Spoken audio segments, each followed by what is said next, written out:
Okay, good evening, everybody. Wow, I think I heard like 3.5 people say it back to me, so we're gonna do it again. I know it is a Friday evening, I know it is 7 o'clock, and I know it is a long weekend, but in order for this presentation to work and make sense, we're definitely going to need some energy, so I'm gonna do this again. Good evening, everybody. That was like a 3.5, but I'll leave it there. For now, but hopefully throughout the presentation, we definitely build up some more energy. So, I am Kevin Brooks, and I am one of the school counselors here at Ossining High School. You guys can give me a round of applause. I like applause. All right. So today, we're going to be doing a presentation called Junior Year, How to Make It Matter. So there's a few things about my presentation style. One of the things is I like to make it interactive, so I gave you index cards for a reason. So the index cards, it serves a couple purposes. One, if I say something that you want to kind of find out more about, you can write it down. If you have a question, you can write it on the index card. If I said something that you just want to research, you can write that down as well. The other thing that we're going to be doing a quick activity, right? And if you don't want to get up and move around, right, you can use the index card for that activity, all right? So before we even get any further, I am one of the school counselors here at OHS, but I'm not the only counselor here. So although I am speaking on behalf of the counseling team, this is the entire counseling team here. We can give them a round of applause. So no matter what, one of your children's counselors is in this picture somewhere, all right? And that's actually from a recent trip we did to Marist College. So we're gonna do something I like to do with my students. It's called a turn and talk, all right? By a show of hands, how many people have done a turn and talk before? All right, few people, right? So I can tell who my educators and who my students are in the room. If you haven't, a turn and talk works this way, right? You are going to turn, right, and talk to whoever is closest to you. All right, and here are the prompts that we are going to use. So if you are not sitting next to somebody and you would like to talk to another family, feel free to get up. If you just want to kind of think about it and use the index card for that, that works as well. Here is the prompt. What is one thing you're excited about for your students' junior year? And for the students, you can answer for yourselves. And what is one thing you are concerned about? All right, so I'm giving you options. You can turn and talk. You can go speak to somebody, meet a new family. Or if you want to use the index cards that I gave you, you can do that as well. So I'm going to give folks about maybe 2 minutes to get that done. Any questions? Any clarifying questions? All right, let's get to it. I should hear more talking and see more turning. All right?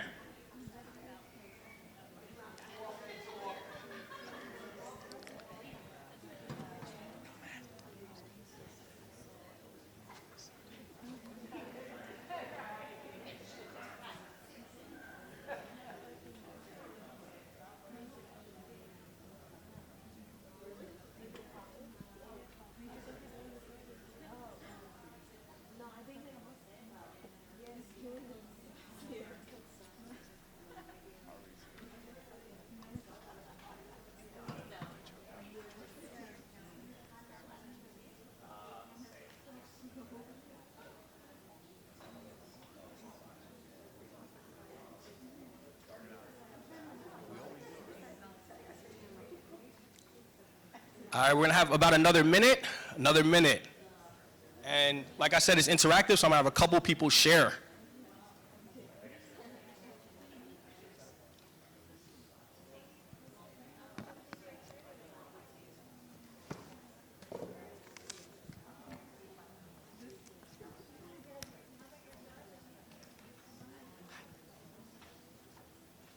If you want to take down notes or if you have any questions or anything like that. Oh, perfect.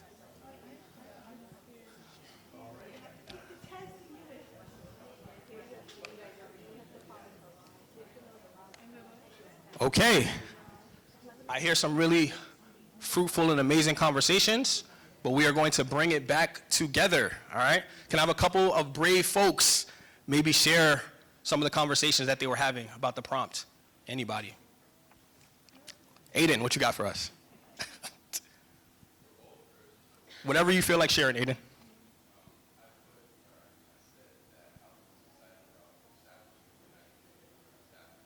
Hold on, I don't think people can hear you, so we're gonna do the microphone. I said that I'm most excited to establish new connections with new teachers and new staff members I'm getting to know. And only thing I'm concerned about is falling off track with multiple classes at the same time. Round of applause for Aiden. Aiden is one of our juniors here. He's also part of MBK, and he's an all-around really amazing young man. Can I get maybe one or two more folks to share I heard conversations happening in this little section over here. Anybody? If this was my classroom, I would call on somebody, but anyone? All right, well, I'm sure there were some amazing conversations that were happening, and if folks want to share later, that is totally okay. But this is kind of what's going to ground us in what our workshop is, right? I'm sure there's a lot of things that we're excited about, but I'm sure there's also some things that we're concerned about, right? Some things that we might have some nerves about. So we're going to talk about some of those things, and one of the really cool things you're actually going to get to hear from a college admissions professional who's going to share some wisdom as well in terms of what you should be thinking about. All right, so first and foremost, because at a minimum, right, these are the things that we need to think about in terms of graduating from Ossining High School. And before so these are the things that we need to think about in terms of graduating Ossining High School. So here's what you need, and this is not an Ossining High School specific thing, this is a New York State graduation requirements. So you need 22 credits in order to graduate, all right? So you need 3 credits in math, 4 in English, 3 in science, 4 in social studies. The social studies sequence is very specific. You need Global 1, you need Global 2, you need US History, and Economics and Government. Economics and Government, both half-year courses. Here at Ossining High School, we have a couple of different options for the Economics and Government sequence that students can take. We have AP Gov, we have SUNY Doing Time, we have SUNY Personal Finance. So students get the option to kind of figure out how they want to do that, all right? They also have to take health. Health is a half a credit. So we have some health classes that are 1 semester, and we have some that are every other day, so for the entire year, but either way it gets you a half a credit. Students have to take 1 credit of art, and that's art and or music. We have a lot of options for that. They have to take 1 credit of a language that is not English, a language other than English. So we have Spanish, we have American Sign Language, we have Italian, we have French. We have a bunch of options with that as well, all right? 2 credits of physical education. So what that pretty much means is every semester you were in school, you will be taking phys ed, all right? And then what they call 3.5 elective classes. So a lot of times people think elective classes are the fun classes, not necessarily. Elective is anything on top of what you already need in order to graduate. So for example, right, you only need, according to New York State, 3 credits of math, but if you take an additional credit of math, right, that would fall into the elective bucket. So these are the minimum New York State requirements in terms of credits. Here are the other things that you should know. In terms of your counselors, the counselors here are going to push you to go beyond the minimums. So all of my students, I implore them to take 4 years of math, right? Because if you're planning on going to college, having a 4th year of math makes sense. And even if you're not, just for whatever you're going to do, right, having 4 years of math is never going to hurt you, right? The same thing with science, right? We try to push students beyond that. So in addition to that, there's also, right, 5 regents that students need to take. So there's the math regents, an English regents, a science regents, a history regents, and that 5th regents, they have a little bit of flexibility. They call that the +1. It could be an additional history, an additional science, or even an additional math regents. Again, these are just the basic New York State requirements. I'm sure you've seen this probably ad nauseum at this point. Any questions about this though? All right. All right, so here are some other things that we want to think about for junior year and moving on. We want our students to take pride in their learning. So this is a point to start taking AP and advanced classes if you have the opportunity to do that. And OHS, we have a really extensive course guide. It actually was really scary when I first got here because it was 90 pages and I hadn't seen a course guide that extensive in a high school before, but we have a lot of things that we offer. So encourage your students to take AP and high-level classes. We have AP classes, we have SUNY courses. The benefits of these classes is that if you do well, you can earn college credits. With a SUNY class, if you pass the class, you can earn college credits. And although it says SUNY, you don't necessarily have to go to a SUNY school to be able to use those credits. With the AP classes, if you get a 4 or 5 on the AP exam, you can pretty much take those courses almost anywhere, all right? Also, it's an opportunity to find out what you're interested in. So remember how I said we get elective classes, we have different things that we offer. We have a lot of engineering courses here. We have a lot of law courses here. We have a lot of arts classes here. So in addition to what's required, use this as an opportunity to figure out what am I interested in, right? I have students who sometimes say, hey, I know exactly what I want to be, but I'll sometimes push them to try other courses because I'm like, you know what? There's nothing wrong. I have a young lady this year, she's actually one of my sophomores, and a quick aside, she had some struggles during her first year. So what I did was I gave her a bunch of different types of courses in addition to what she needed just to kind of figure out what she would be interested in, and now she's falling in love with law. She's taking a civil law class and she's like, hey, Mr. Brooks, I think this is what I want to do. But it was only because she got put in a class that she wasn't necessarily sure that this was something she was interested in, but she tried it, all right? Any question about this? Yes. This is my favorite part, questions, because otherwise it's just me talking to myself. Do you have an idea of what percentage of colleges accept the SUNY credits? Good question. So that is a really good, the question was, do I have an idea of what percentage of schools will take the SUNY credit? So it really is a school by school thing. So here's what I always tell people to do. If there's a course that you are interested in and it is a SUNY course, I would encourage you to take it, right? Because again, as when you're taking the course, you don't necessarily know all the schools that you're going to be applying to. And what we can do, and I'll help my students do this, we'll sit down and we'll reach out to the schools and find out if they'll take the individual courses. And I think that same question, I'm gonna pinball it to Mr. Craig Broccoli from Binghamton, who will also be able to kind of speak to that. But I try to have students lead with their curiosity, and then we can kind of reach out to the schools and figure out if they're going to be taking those individual credits. So good question. All right, so one of the big things that people sometimes get nervous about is the college entrance exams, right? So the SAT and the ACT are exams that students will be taking at some point. A lot of colleges are SAT optional. What that means is that they're not requiring the SAT, and this kind of goes back to COVID, but a lot of colleges have kind of kept that philosophy, but it doesn't mean that you shouldn't take it. What's the question? A lot of colleges are starting to go back, slowly starting to go back. So what we encourage our students to take the SAT and the ACT. They're two different entrance exams, and they're both, the SAT moved to an online format now for the first time. And what I tell people in terms of which one to take is really a preference thing. So I kind of broke down a little bit of the differences in the exams. The ACT has a science section. The SAT, out of 1,600, the ACT is out of 36. The ACT is kind of a faster exam. What I tell people with either of the tests that you take, making sure that you're getting the prep. So I encourage people not to go into either test blind. So we have SAT prep here. There's SAT prep at Ossining Library. There's also a lot of different options that we can kind of figure out. But what I tell people is if either test that you're going to take, make sure that you try to take some type of preparation before you take it. Typically, people take these exams once in their junior year and then again in their senior year. I try to tell people not to go too crazy with it. I think 2 to 3 times is really kind of where you want to land. And what they do, especially with the SAT, is something called super score. So they'll take your highest math section, and they'll take your highest evidence-based reading, and they'll kind of put that together, and that is what your super score is. All right? Any questions about, yes? Excuse me? So most schools will accept super scoring, and to your point, we could talk offline if there's some schools that you've heard of that don't, but for the most part, most schools will, just because it's still an indicator of how you did altogether, right? So they want to, I haven't really come across too many schools that don't, but again, we can spit that over to Craig Broccoli. What I'm doing is I'm making a list, and I'm spitballing it over to Craig Broccoli. So, but I haven't come across any schools that haven't yet. But good question. All right, so another thing that's really important, all 4 years here at OHS, you want to make sure that you're doing community service. We ask our students to do 7 hours of community service every year for a total of 28 hours. And the reason for that is kind of multifaceted. One, doing community service and giving back and helping people, right? It helps you to be a better person. Also, it helps you to kind of figure out the things that you could be interested in. Through community service, you might find out what you really like. I had a student last year who wants to pursue a career in human rights based on some of the work that she did at some of the local organizations in Ossining. So 7 hours is what we ask students to do every year. Also, on college applications, it definitely is helpful to have that as something that they've done. All right?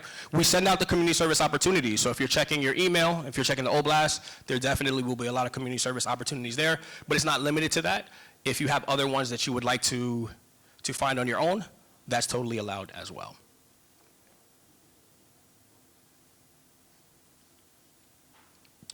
So, application season. So what we're going to be doing, and what you're going to be doing with your child's counselor, we're going to be working with you to complete the college applications.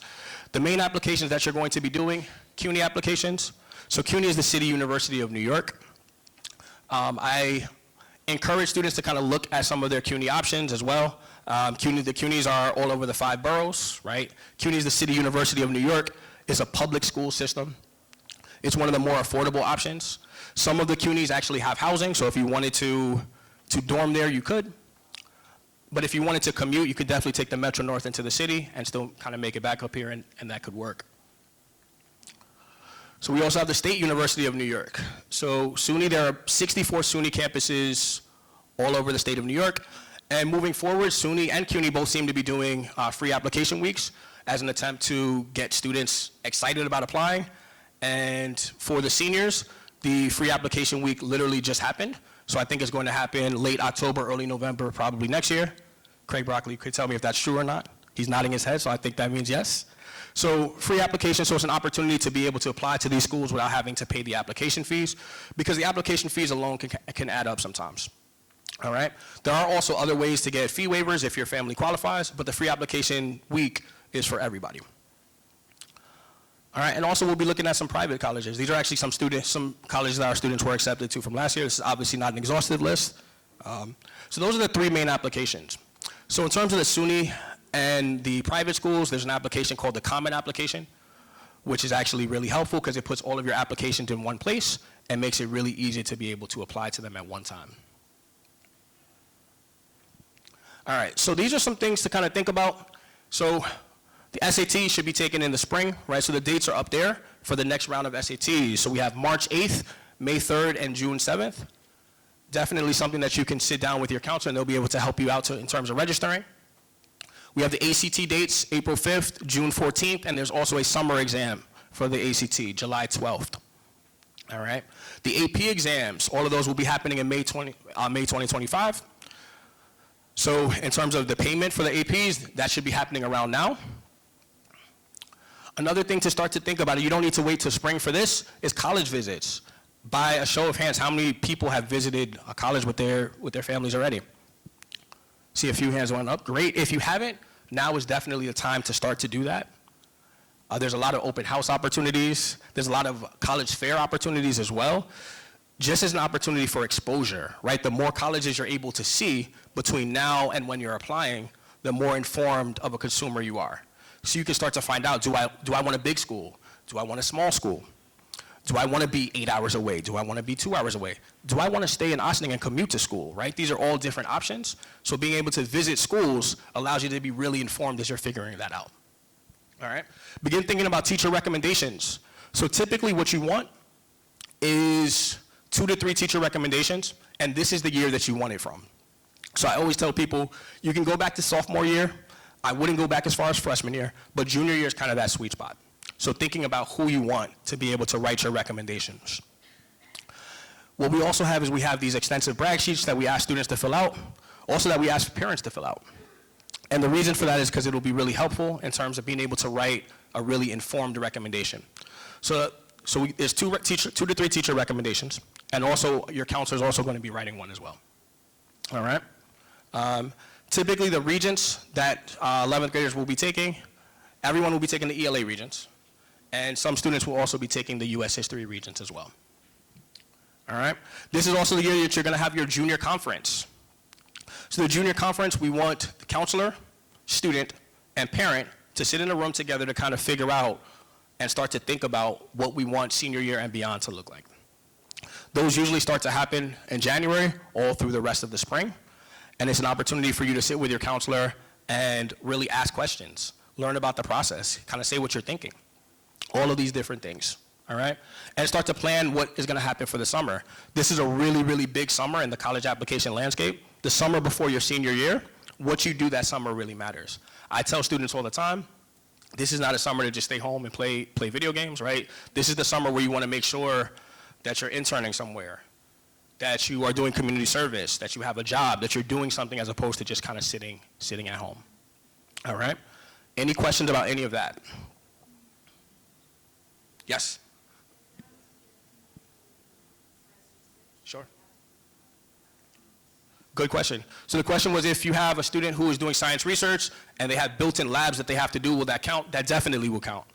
So we have students who were science research students who were doing their lab work and actually were doing actual research that looks amazing to colleges. We have students who are published, right? So that's the type of thing that you definitely want to share. So that would definitely count.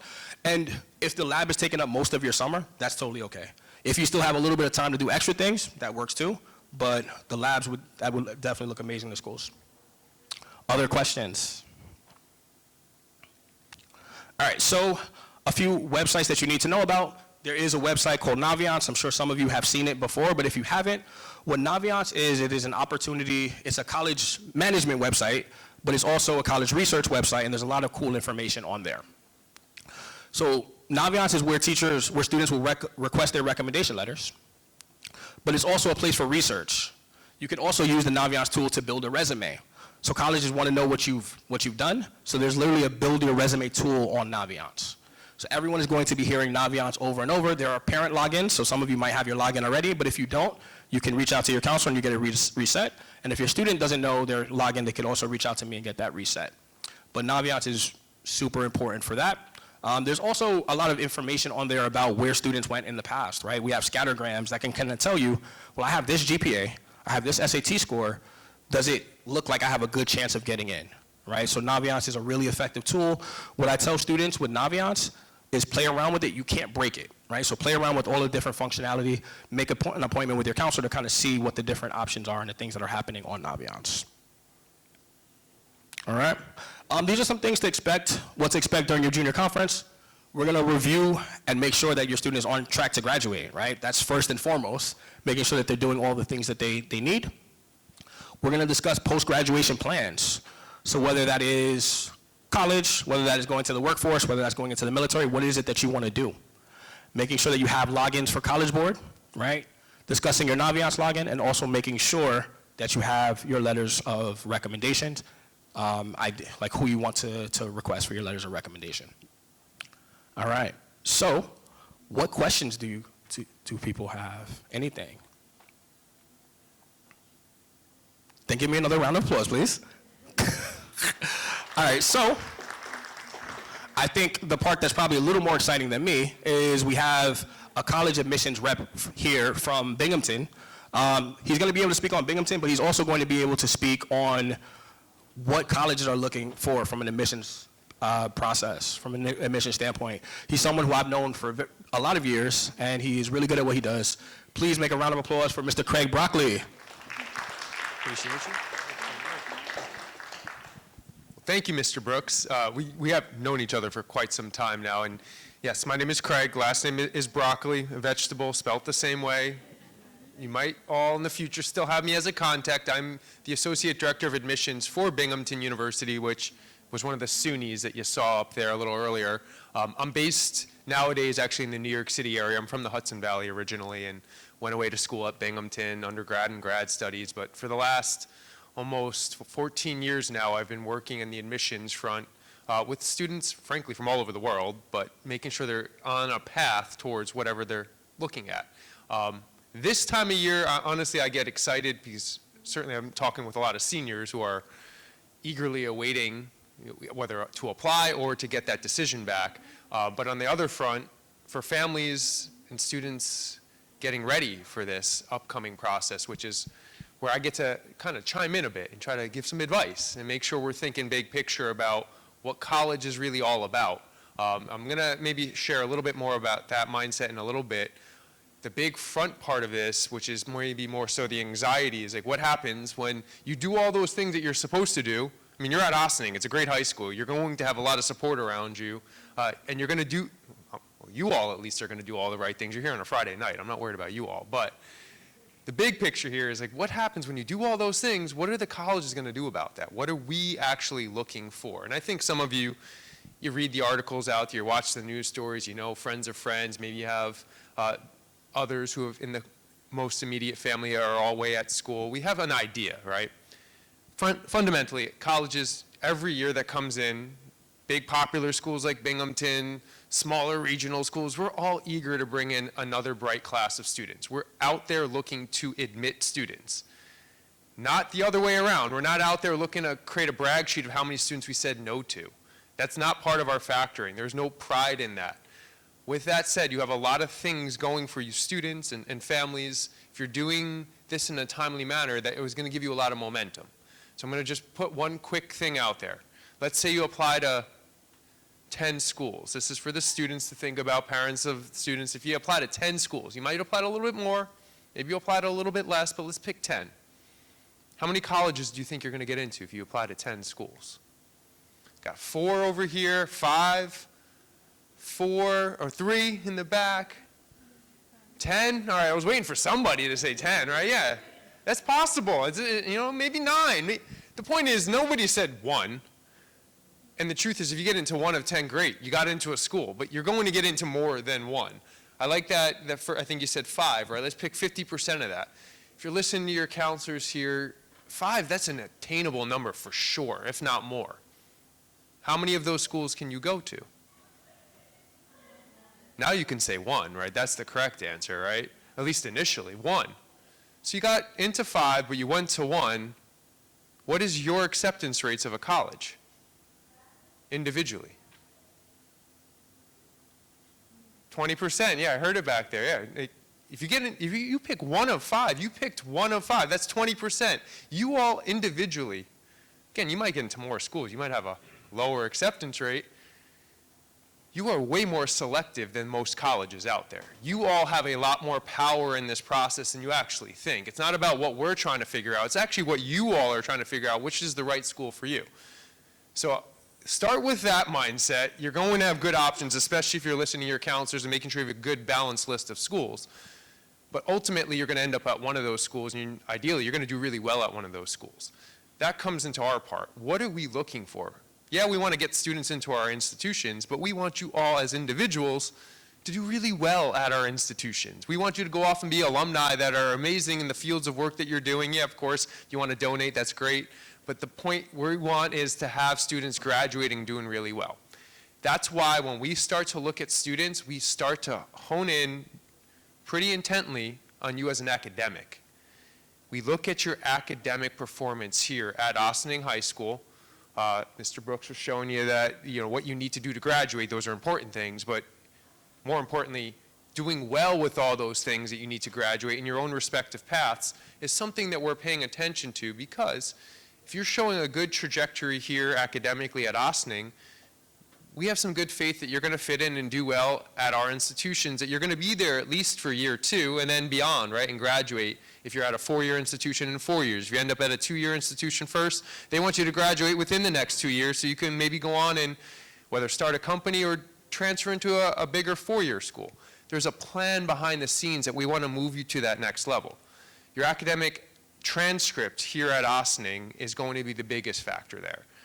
Test scores were shown a little earlier. That could be another academic piece that a college will looking at. The vast majority of schools are test optional and likely will stay test optional. There are some handfuls of schools out there that will require them. If that's a school on your list, then sure, you have to submit them and deal with that process. But the vast majority of you likely will be taking them anyway, so you have them that you can also supply in for the academic review. Then of course we want you all to be good students on our campus. By that I mean, we want you to fit in, particularly if you're going off to a school like Binghamton, which is 2.5, 3 hours away from here, where you're going to be living there. You're not commuting there. You're spending a lot of time in that campus community. That's why we look at your extracurriculars, not to say, well, we picked the students who volunteered more than everybody else. They're a better candidate. Or we picked the student who did 15 sports. We like that more. We're not talking about what we like. We're talking about what you like. If you're doing those extracurriculars, the responsibilities you may have in life, volunteering for the things you care about, we're starting to get an idea of who you are and maybe where we can step in and give you another opportunity to do that at a whole nother level. All right, so those extracurriculars are giving us another little vantage point there. You're going to put together a college essay in your application, whichever application platform you use. 650 words of you telling us a little bit more about you. So now we have another piece in this information that you're sending to us about how you might fit in on our campus. Maybe you're talking about something that you overcame. This is that college essay or personal statement. Maybe you're telling us about this idea you had where you want to start a company and fight climate change, right? Maybe you're talking about something that just gets you excited in life at large, right? That essay is helping us get another vantage point of who you are Not just as an academic, not just what you do with your free time, but who you might become based on what you're telling us in those 650 words. And then on a bigger picture, we're going to, of course, get your letter of recommendation from your counselor or teacher here, just to give us another sort of sounding board of what you do as a student academically and socially here at Ossining. And that is going to help us frame an idea of, is this a good spot for you?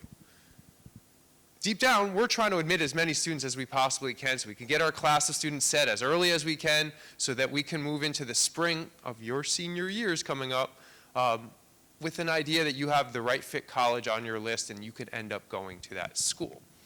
So I know I kind of glazed over those important factors. Those are deeper for us to determine, is this a good pathway for you? But ultimately, I want to zoom back to the other piece that I started with in the beginning.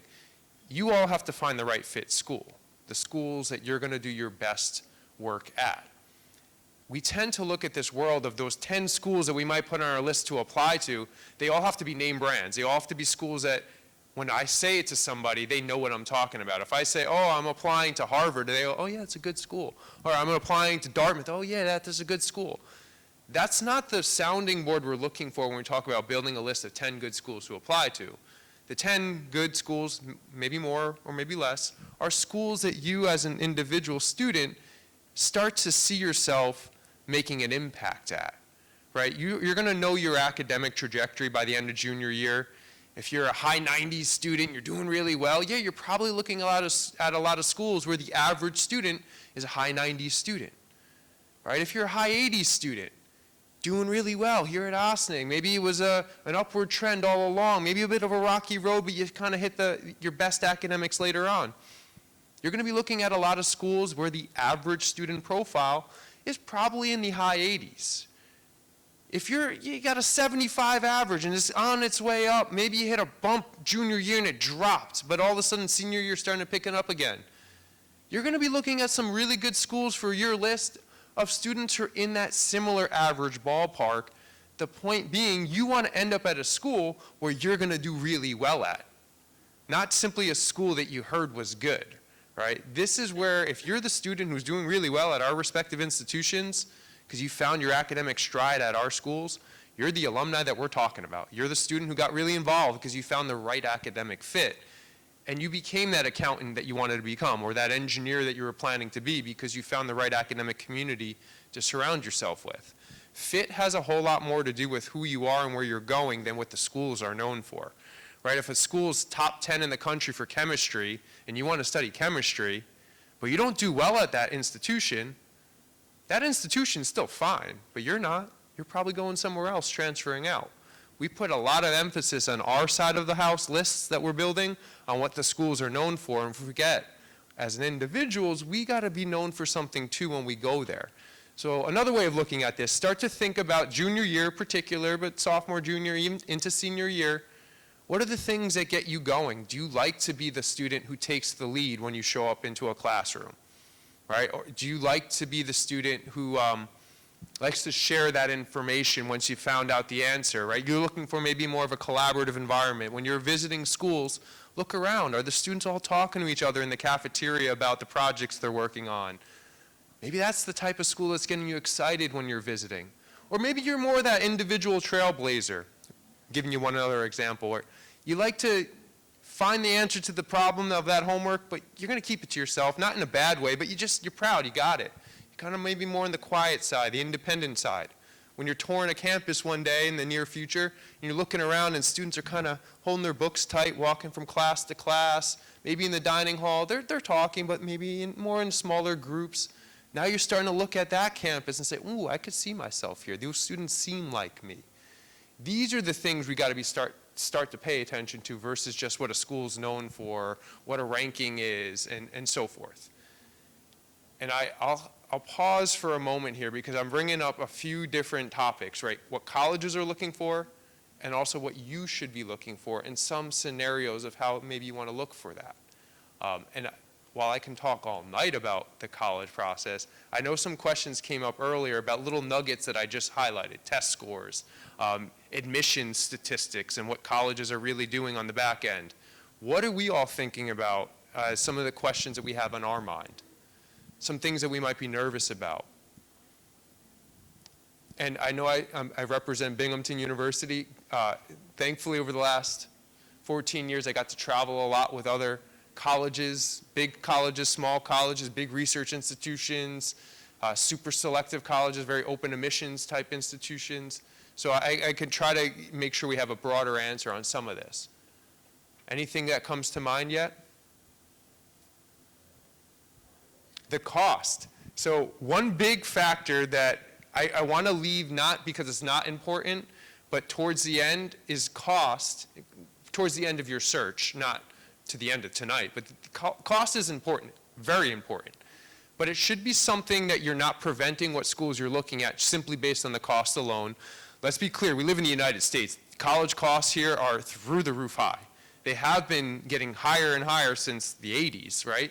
And it's a runaway freight train at this point. There are ways to control the cost, but on the front value, the front side of this, the sticker price, that shouldn't be driving what you apply towards.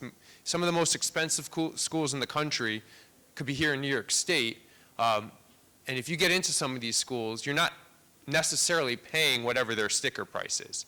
Often financial aid and or scholarships may come into account.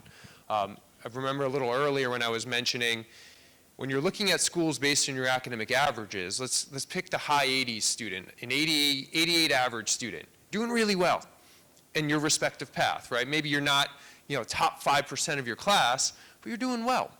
If you're aiming to get into schools where the average student had a 95, there's a chance you might get in. You're going to be really reaching for that school, but don't be counting on a scholarship at that point, right? On the flip side, if you're a high 90s student and you're applying to schools that everybody has a high 90s, doesn't also guarantee that you're going to get a scholarship there because the average student is doing incredibly well. So that's when we start to get to the long run side of best fit. It's got to be a school that you found your right academic fit, resonates with you a bit. Maybe you got into an honors program, something like that. But they're also coming in with some level of financial aid and or scholarship that matches your family's needs. I will say this very openly. Binghamton, we have some of the highest academic averages out there. We have a lot of really bright students getting in there, especially from New York State. But some of our savviest students, about almost 800 to 1,000 students a year, transfer in a year or two later. They knew how to save a little bit of money. I still remember there was an Austining student. She got into Binghamton. This is, 6, 7 years ago. Got into Binghamton, first year as a high school senior. Said, you know what, I'm going to actually wait. I'm going to take some more courses at WCC for a year. She wanted to come in and study political science, and that's exactly what she did. I saw her at WCC. She applied again. She got in after her first year there. Said, you know what, actually, I'm going to finish my associates here and then bring that second year of credits all in. That's exactly what she did. Year 3, or her year 3, junior year, she entered with 2 years done, ton of elective credits, and finished Binghamton 2 years shortly after that. A brilliant student, but also a very savvy student. What else are we thinking about? That SAT question that came up a little earlier. Most colleges are test optional, and these days they switched to that format. Some have reverted back on that, or never changed for that matter. I tend to be in the camp of it doesn't really matter, right? If it's schools on your list that is requiring test scores, then everybody who's going to that school are going to be submitting test scores, and their testing average is going to be pretty spot on with their average student. Most schools will super score. The reason why do we super score, put your highest combination of exams together? We're trying to admit you. We want to look at you in your highest light possible. Like there's an incentive for us to put together your highest strengths. Now, when it comes down to test optional, if you're looking at a school and they're test optional, this is where I empower you as students and families to pay attention to the numbers. If a school says we're test optional, but our average student had a 1350 SAT score, and they'll usually give you a mid-range, right? So that might be a 1300 to a 1450 is the mid-range. Statistically speaking, the middle 50% of their students had that. And you have a 1250, the question I always get is, well, should I submit it? And my answer is normally, pay attention to that mid-range. If you're below that mid-range, it's probably not helping for you to submit something that's not necessarily showing a relative strength. Now, if you're in the mid-range or and above, probably doesn't hurt to submit that score, right? Because you're showing a relative strength to that student body, that application pool that year. You could definitely ask a college admissions rep that question at a college fair, at anytime you meet them. We're going to be very open with that answer. Go ahead. I've read somewhere that if the student takes multiple SATs, that some schools may require them to submit all of their SAT scores. Is that? Yeah, it's possible. Some of the most selective schools in the country, like less than 10%, probably going to ask you for all the information possible. And look, if you took the exam 17 times, don't do that. You're just giving money away. If you took it 6 times, you're probably overdoing it. Yeah, I mean, that's the school, if they're requiring that, they need to know that information. And I wouldn't get too bent on that, right? That shouldn't be the majority of the schools on your list.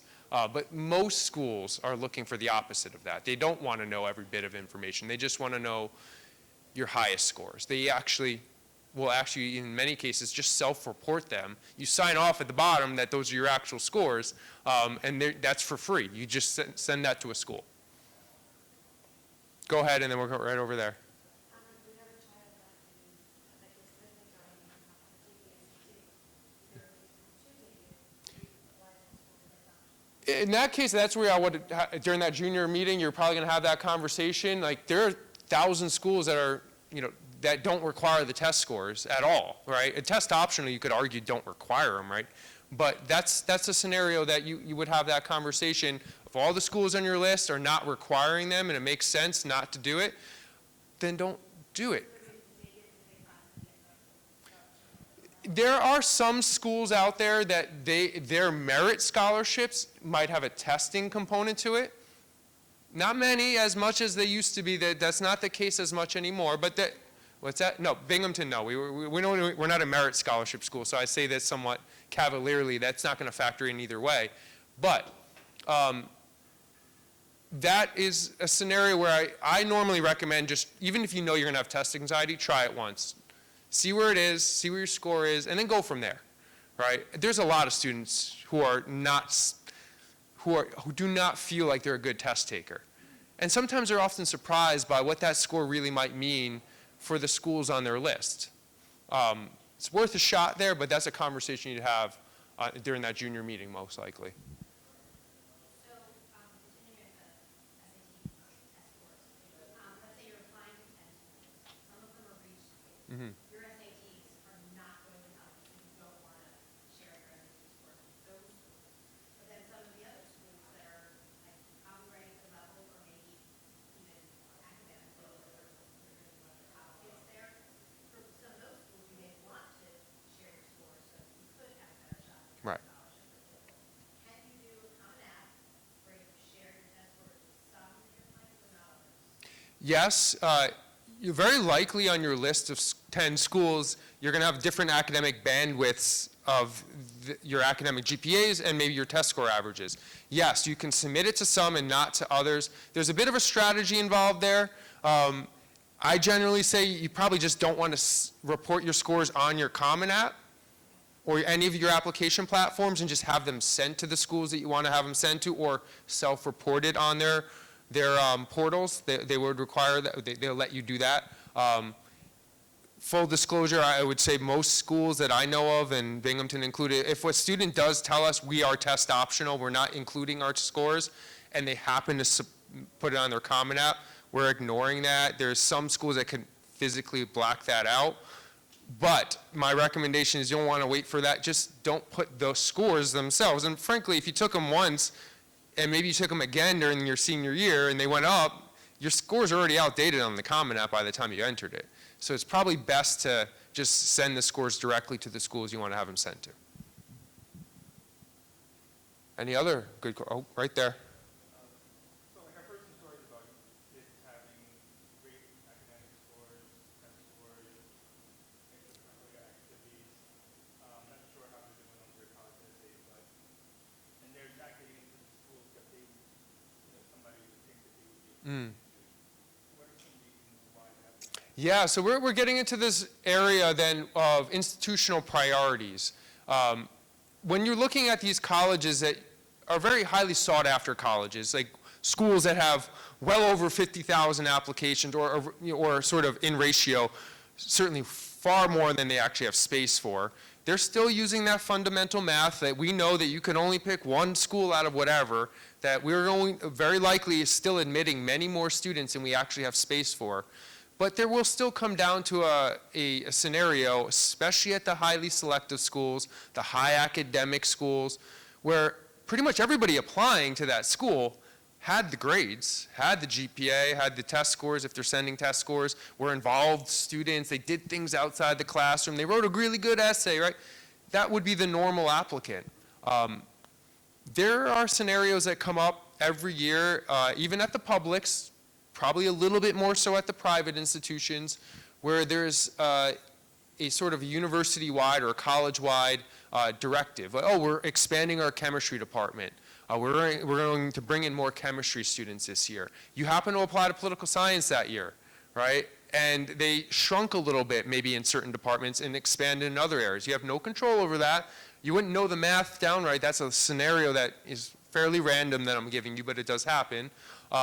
There could be another student who's applying to that same school, had a slightly lower GPA, maybe didn't look like they did the same things outside the classroom, but they were a recruited athlete out of D3 school. So it's an under the radar type of recruited athlete, right? Where they're fitting into that class and you're looking at it like, oh, wait, I thought I would get in, but they got in.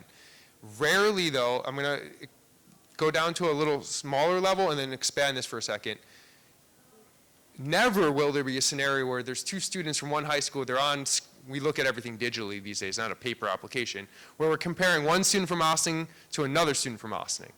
That will never happen. That's not what college admissions would be doing. We do look at students relative to the high school they're coming from. So if I'm reviewing a student from Ossining, I'm looking at it in the context of what Ossining offers, what a student has available to them. I'm looking at that in that light. Now, there could be a geographical sort of, not quota, but sort of if a school brings in students from well over 100 countries in all 50 states, they're not going to admit every single student from New York or at Westchester County for that matter.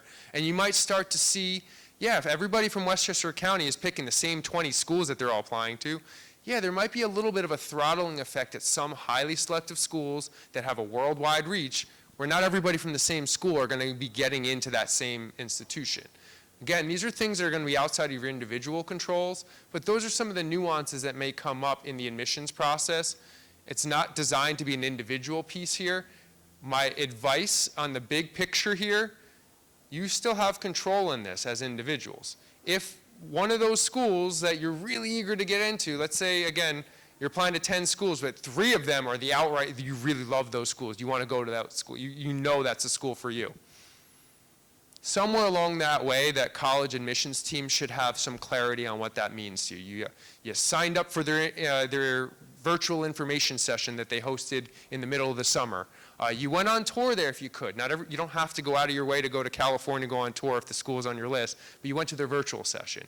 Maybe if the school showed up here at Ossining in the fall or at the college fair, the student showed up to that table and talked with that school a bit. If a admissions person is reaching out via email to ask you a question, you responded to, you opened that email, you had a conversation there. There are some things I'm throwing out there right now that would mean you did everything you needed to do. You had the right grades, you did everything you wanted to do outside the classroom, and you showed that interest to a school. You checked all the boxes that you needed to do, and if the school didn't pick you there, well, then you're going to get into at least 4 other schools, right, that also are schools you want to be at.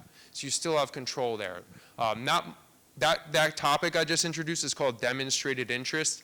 Not every school is leveraging demonstrated interest. We're not all using that. It might not matter to some schools. But at the very least, if you're applying to those schools, you should be genuinely interested in those schools, that you've done that normal level of outreach. That would help in the best case scenario there. Go ahead.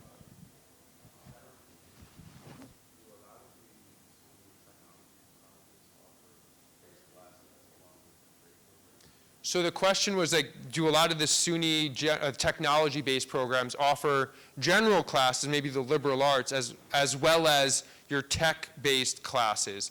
In some cases, yes. There's a SUNY-wide sort of curriculum. Not every school has to use it to its fullest extent, where you have a liberal arts component.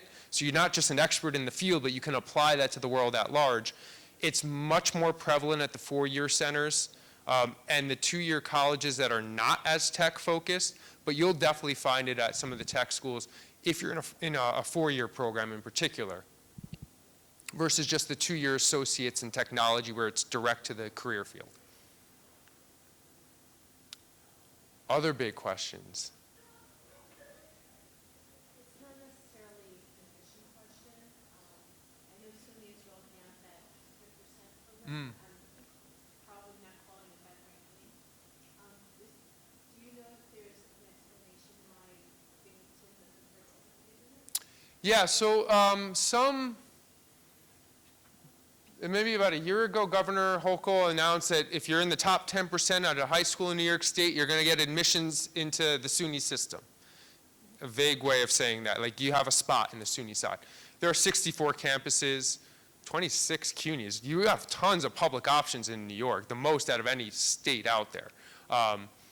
The list this year, so the way this program rolled out, it's called a 10% promise, something along that lines. There's 9, it's a pilot year, it's the first year. There are 9 colleges in the system, the SUNY system participating in it, and I think around 800 high schools around New York. Not every high school in New York is in it. A lot in New York City, some other rural districts. If you're in the top 10% of that respective high school, you're gonna get into one of those 9 schools, is sort of what that is implying. Binghamton is probably, if you look at the overall numbers of applications every year, we're going to have usually the most number of applications. We're one of the bigger schools, so we have space. Our academic averages are at the highest level. For a pilot year in particular, who knows what happens next year, but full disclosure, I mean, yeah, the top 10% students at a place like Austin probably did have a good shot at getting into Binghamton anyway, but not statewide would that be the case. Right? And that is creating a level of adjustment that wouldn't be the normal student that we're seeing coming in to, say, Binghamton. And again, deep down, our job is to make sure if you're getting into our school that you're ready to go to the next level. So there's some adjustments that need to be made at some of the SUNYs, I would imagine, to make sure they're bringing in students who are academically ready. Top 10% doesn't always mean academically ready at the next level there. I don't think that should matter much, though, and I know I'm speaking on behalf of Binghamton in this case. For a high-achieving good student at a place like Austin, whether we're in that or not, like if you're aiming at schools like Binghamton, you're at a good school. You're going to have some good momentum behind you to get into places like Binghamton. There are some nuances to this. We have 6 colleges at Binghamton. School of Management, or Watson College of Engineering, or Decker College of Nursing. That does add a lot of complexity to the top 10% piece there. And you saw it even come out with Stony Brook this year, which is another selective SUNY. If you're in the top 10%, and you use that program to get in, it doesn't guarantee that you're getting into maybe the school of choice that you wanted. If you're an EOP student, Educational Opportunity Program student, which a lot of good Austin students might qualify for EOP, and you're also high achieving, relatively speaking, that top 10% was not the right route to go through.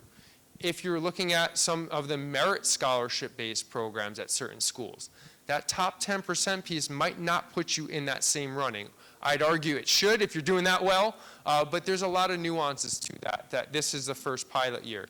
I think we'll see how this goes. It should work well for the seniors this year. If one of those 9 schools, or maybe more, were on their list, it should work out quite well for them to at least have those options.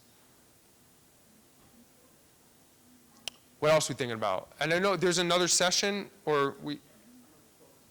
Yeah, I did wanted to make sure you had time to get to that other session, but yeah, Mr. Brooks will take the mic away from me. Honestly, I would talk all night if we could. And you'll likely all see me again. I bounce around this area often. Students, you definitely will, especially at the big college fairs and such. All right. Keep it going for Mr. Craig Broccoli. All right, so a couple of quick housekeeping things. We are at the end of the official part of this program, but I wanted to make a couple of quick announcements. I don't think she's making any words tonight, but a round of applause for our principal, Ms. Langley. She's in the building, so I just wanted to say, acknowledge her. So we have another optional session in the cafeteria. It is an interactive activation, if you will. It's called the in plain sight, and you'll be able to kind of go with some model, like actual like bedroom, and there's a really cool opportunity to kind of see some cool things. So students are not, it's only for parents, only for adults, so no students for that one. Other housekeeping things, I gave you all pens, and Mr. Duco said he needs to get all of the pens back, so if you could definitely bring back the pens in that box over there. Any last minute questions? So there's one more housekeeping. If you are staying for a minute in plain sight, that's great. If not, we are in the process of redoing the floors in the gymnasium. So when you're leaving, you're going to smell a very strong smell as you're leaving, as they're redoing the floors. So I would say maybe don't linger in the hallways, but as you're leaving, just kind of hurry up and exit out through the main entrance so that you're not taking in too much of the view. All right? Yes. Thank you so very much for coming out On a Friday, yes. being here with us and going through this process. Give yourselves another round of applause on a Friday evening before Veterans Day. So thank you so much.